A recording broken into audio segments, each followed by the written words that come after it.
how many of you are just really thrilled and excited about technology? Oh, more than I would have thought. Okay, that's awesome. So it's a really cool enabling device, right? It's actually what makes, there we go. It's what makes growth happen these days. Technology is not new to most of us, but it is, I think, quite new to the alcohol beverage market, and that's what we're here to really talk about. I'm not going to talk about bits and bytes, but we are going to talk about practices that will help you get to some of these goals. Now, if you're happy with the way things are working in your world, sales performance is perfect, then you can just ignore technology. Your competitors are not. But it is possible to achieve these results, and in particular, get your sales teams and your distributor sales teams focused in a new way. And that's what creates the competitive, I should say the unfair competitive advantage when you're using the right technologies. Likewise, you're going to get some pretty decent payback because if you're using the right tools, obviously people are going to be focused on analytics instead of crunching numbers. So today, I'm not really sure, you know a little bit about us, what we do, but I'm not really sure who all you are. So I'm kind of curious, how many here are actually moving a brand through distribution? Awesome, okay, third. And then I guess the rest of you are selling juice to suppliers. So the things that we're going to learn today, the 5 best practices for quality distribution, meaning having a proper relationship with a distributor where you're controlling the relationship instead of the other way around, and improving retail sales volumes, meaning you're working with the right set of accounts and getting reorders month after month after month. We're going to go through those 5 practices, so you're going to walk away with that information today. And finally, if you're just, if you don't have a sales team and you're not involved in the distribution channel, these guidelines that we're going to talk about today actually apply to all kinds of technical applications. So you'll come away with some 30 years of expertise narrowed down to 3 key points that'll help you understand whether you're using technology correctly or not. So you've got the supply side all figured out, but what about the other half? The other half of moving a product through a sales or with a sales organization. They're facing a lot of change, and the change in the market is one thing. Ben mentioned this earlier this morning, but it's pretty dramatic when you think about the fact that, you know, at one point there were 3,000 distributors, and now there's a very small fraction of that, right? And there's easily 7 or 8 times the number of suppliers who are all competing for that distributor's attention. And that distributor is really wanting to help you out, but really they're only going to help you if you help yourself. And the best way to get leverage with that distributor is to apply some technology in the process. And it's coming whether you like it or not, right? Change is happening. I mean, it took mankind up until about 2007 to assemble an exabyte of data. That's 1 billion gigabytes. Every day since, or I should say at the current rate, we're generating something on the order of 2 or 3 exabytes of data a day. So this data is available. You're shaking your head. Was that bad or good? You're blown away, right? So be assured that the sources of data that are out there, the question is how do you corral those and take advantage of them, right? The Stone Age didn't end because we ran out of stones, right? So it's time to move on and deal with some of the changes that are underway. So what are some of those changes? These are really key. There are a lot of disruptors out there, such as, how many people have heard of LibDib? LibDib, anybody? LibDib? They're about to alter, they're in California and New York today, but they're about to alter the way the product gets distributed. Not in the traditional, hey, I've got a warehouse that can store your product. They're doing it all electronically and doing it for half the price or half the cost of a distributor. Drizzly just announced that they're now moving product from retail stores direct to consumers in 101 cities. Okay, there's different changes. There are changes that are happening in the market today. And Vivino, which keeps track of consumer sentiment, right? You get on your phone, you take a picture, there's data being gathered about your preferences, you're getting an opinion gathered in a database somewhere that somebody could take advantage of. In fact, a company called Innovators does just this thing. If you want to know where Chardonnay is being purchased and what people in that particular metro like about that Chardonnay, go get a heat map from Innovators and understand more about where you're trying to sell your product, right? Monthly depletion data, retail account sales data from distributors is morphing. It's no longer a monthly activity. There is a data collector in the market called Vermont Information Processing, VIP. Anybody know VIP? Anybody heard of them? So they are working with distributors and creating daily invoice detail available through their data structure, through their environment, right? So now you can get invoice level detail, including prices, delivered to your doorstep through some kind of tool. And what are those kinds of tools, right? It's not a spreadsheet, right? If you're using spreadsheets to analyze your data and looking at information, you are in the Stone Age. You need to step it up.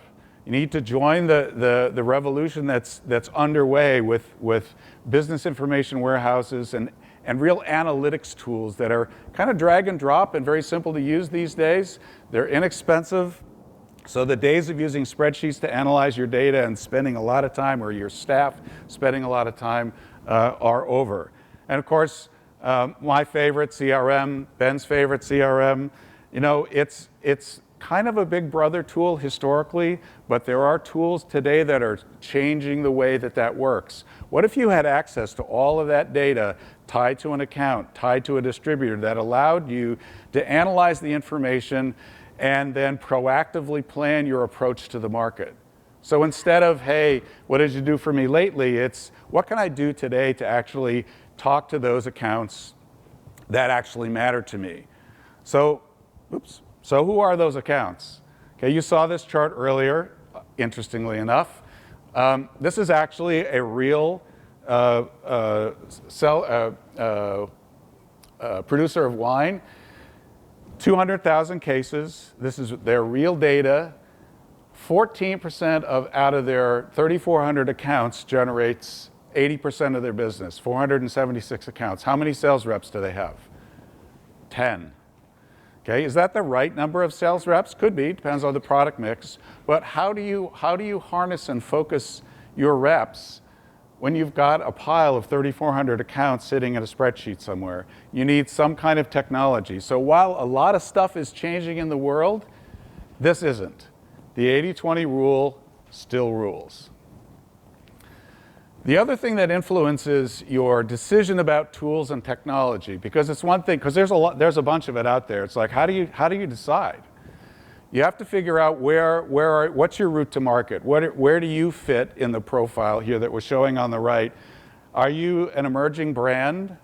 Because the way you go to market is going to be slightly different than what we call the distributor darling. Right, they're the ones who get to go to the distributor, and the distributor does all the work for them. That's ideally what we would all like to be able to do.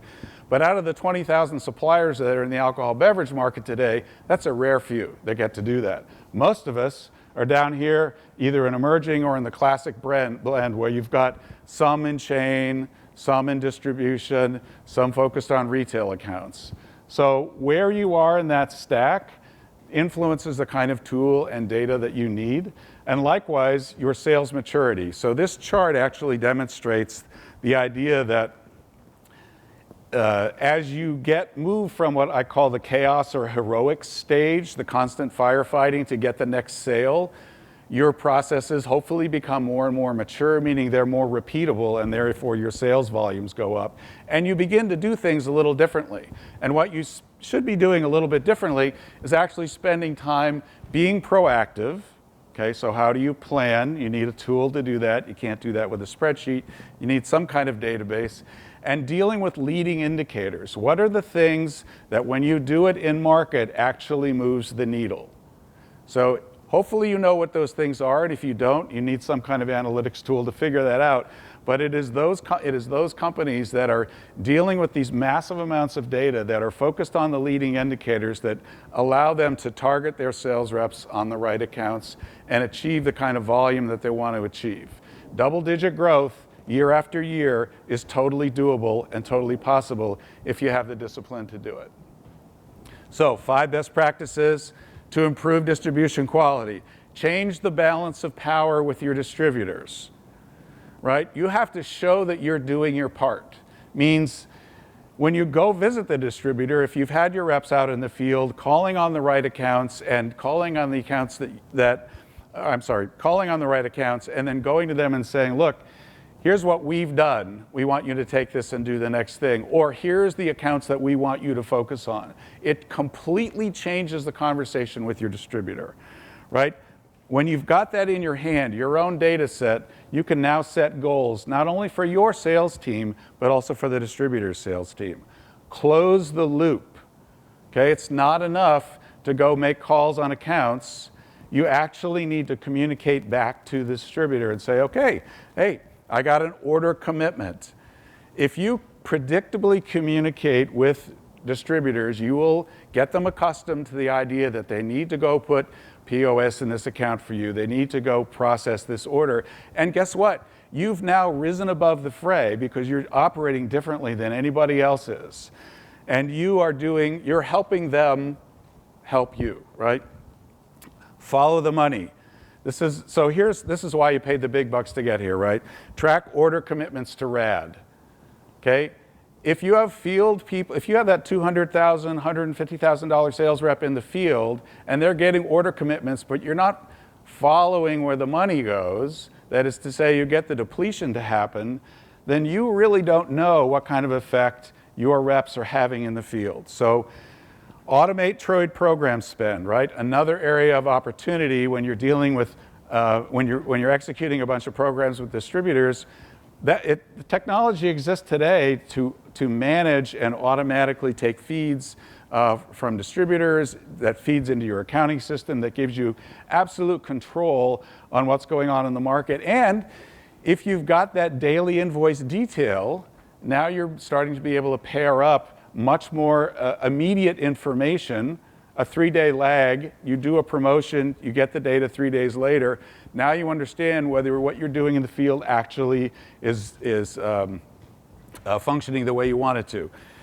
Use with the proper technology, you can track objectives, meaning this is a more proactive approach, right? It's not like, hey, I made an account call or I did this many tastings this week or whatever. This is really more about setting objectives by account so that you can manage a group of accounts by some segment that you define where those objectives have been applied, and you can organize and view the activities of the rep against those objectives. And now you've got a competitive, the opportunity to develop competitive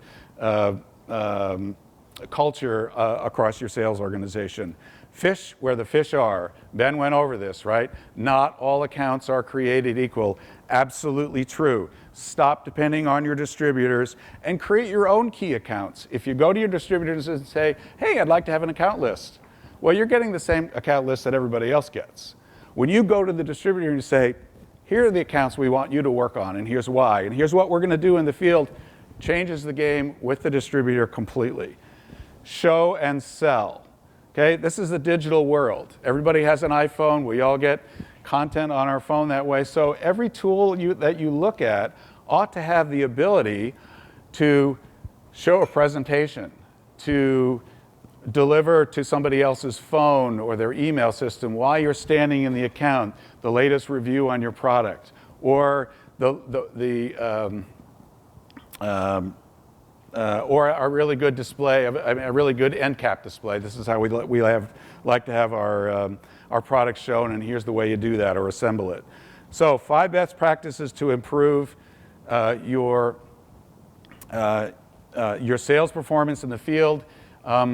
If you decide to use technology, here are the 3 things that are most important if you take nothing away from this session about what to do in the case of using technology. Number 1, focus on process and output.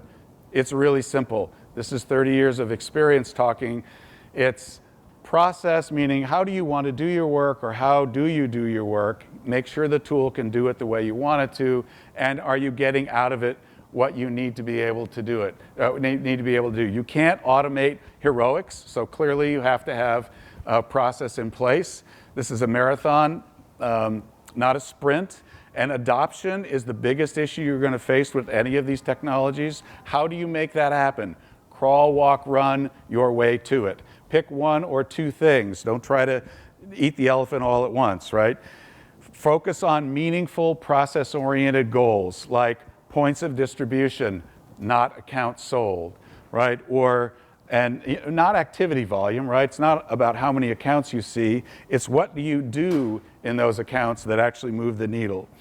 This really is about a culture change, so it's really important to understand what we coin-operated people like to think about, and one of them is money, right? Make sure that this tool allows you to change the sales culture, right? And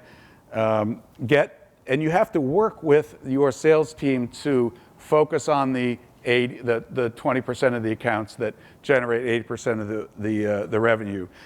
You have to work with your salespeople to manage key accounts. This doesn't come naturally. You heard Ben mention earlier that the long tail is where a great many salespeople spend their time, and you want to control that and move them back in the direction of that 20%.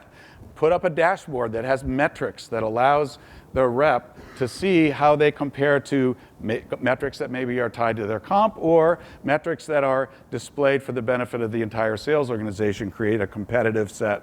And finally, save time for the reps, right? This is a biggest issue of all with respect to any technology, as simple or as complicated as it needs to be. Make sure that this thing gives some value to them, right? This is not automate distributor communications, as we talked about before. I want to push a button and make sure that activity that I just performed or performed over the last day or two is recapped and sent to the distributor so they know what needs to happen, right? That's a huge benefit, a huge time savings. Deliver push button distributor reviews. You're getting ready for a distributor review. How long does that ordinarily take you? Hours and hours and hours of analytics to get ready for that review. Well, that's silly, right? There's no reason for that with the proper technology. Push a button, get a report, drop it into a PowerPoint, and off you go. And the same thing is true for chain analytics, for all your chain managers. You should be able to do the same thing with all these technologies. So it's entirely possible, right, to achieve double-digit growth and refocus your team. Admittedly, it's a culture shift, right? You've got to help people move through this process. But in so doing, people will be focused on the right things instead of crunching data. And you should set as a metric for yourself payback, right? Within a year for any kind of implementation that you do in this environment. It's totally reasonable to expect that just on the basis of incremental case sales. That's all I got. And I got 11 minutes left. Thank you very much. Questions, thoughts, comments? Ready to go on? All right. Yes? I'll repeat the question if I can. Here we go. Yes, it's on now. Here we go. Okay. No, the other person is not wearing it. So which of these different platforms that you were discussing, which ones are the most common? In other words, if I do one and I want to communicate to a distributor, how likely is he to be reading the same things that I'm reading or using the same things I'm using?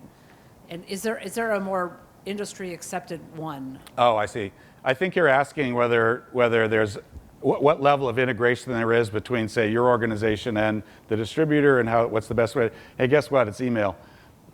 Okay.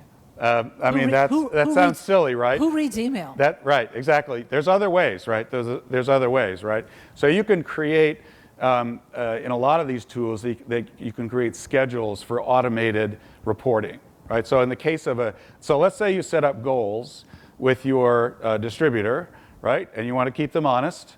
So you, in your reporting tool, should be able to schedule an outbound output of that scorecard to them on a regular basis that just happens every single month. Hey, here's how we're doing, here's how we're doing, so on. So it's probably got to be routed by email, but there are different ways to get the information to them. Yep.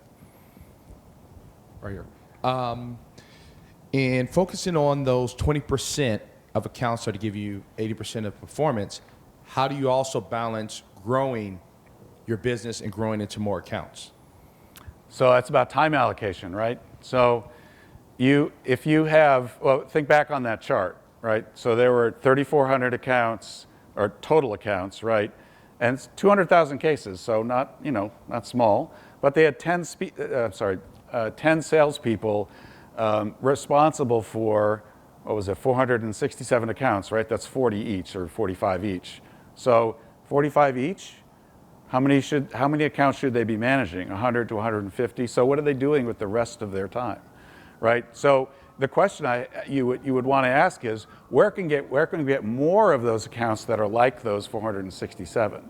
So how do you profile and segment the account base, and where does that come from? Different discussion, but you can develop, or you can have developed for you primary research that finds those accounts that match your SKU, right? That they're consuming your product, your beautiful Pinot, because it goes so well with X cuisine, or whatever your strategy is.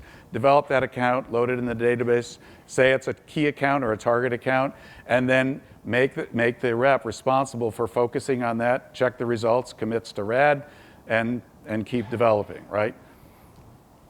And when then we run out of time, you hire another sales rep. Okay. Anything else? Okay. Thank you very much.